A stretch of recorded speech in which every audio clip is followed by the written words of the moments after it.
السلام علیکم ورحمۃ اللہ وبرکاتہ۔ امید کرتی ہوں آپ سب خیریت سے ہو، اللہ آپ سب کو سلامت رکھے۔ آج میں آپ کو بہت پرانی بات بتاتی ہوں کہ کسی گاؤں میں ڈکیت رہتا تھا ایک۔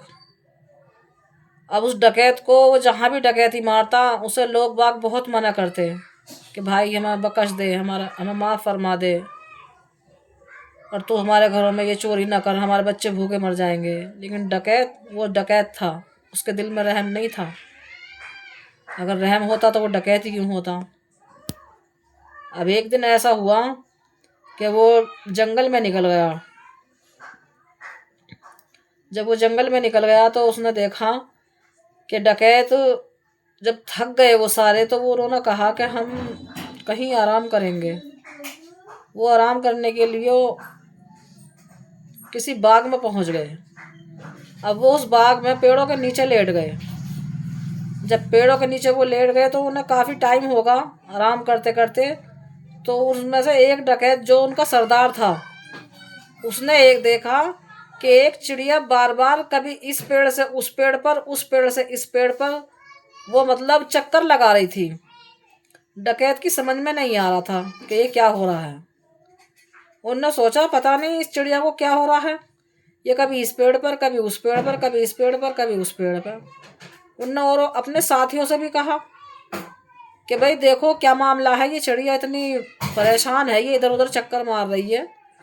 تو انہوں نے اسے سب نے اگنور کر دیا، لیکن اس کے دل میں بے چینی تھی۔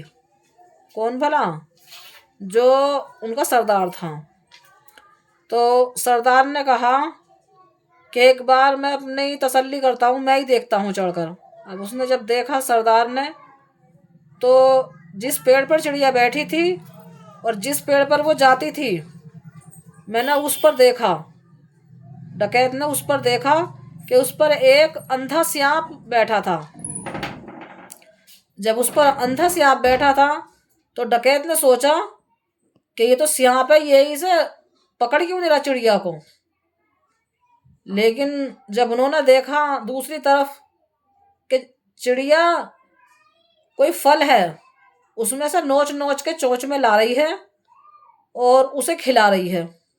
سانپ کو بار بار چونچ میں لاتی تھی اور سانپ کے منہ میں ڈال کر وہاں سے وہ آ جاتی تھی۔ تو اس نے کہا کہ بتاؤ، اللہ پاک نے جو ہے اندھے سیانپ کو بھی روزی دے رکھی ہے، جو یہ مطلب چل نہیں سکتا، پھر نہیں سکتا اندھے پن کی وجہ سے، اور بھی نہ تو اللہ پاک نے چڑیا اس کے ذریعہ بنا دیا کہ چڑیا ہی سے کھانا دے رہی ہے لا لا کے۔ تو اس نے بہت دیر دیکھا یہ معاملہ۔ جب اس نے یہ منظر دیکھا وہاں پر، تو اس کے دل میں اللہ کا خوف ہوا۔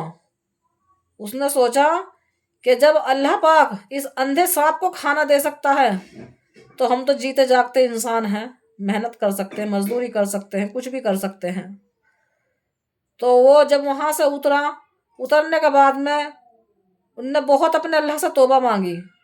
جب اللہ سے توبہ مانگی تو اللہ سے توبہ مانگ کر کہنے لگا کہ اللہ میرے گناہوں کو بخش دے، مجھے پتہ نہیں تھا تو اتنا بڑا کارساز ہے کہ تو روزی دینے والا ہے۔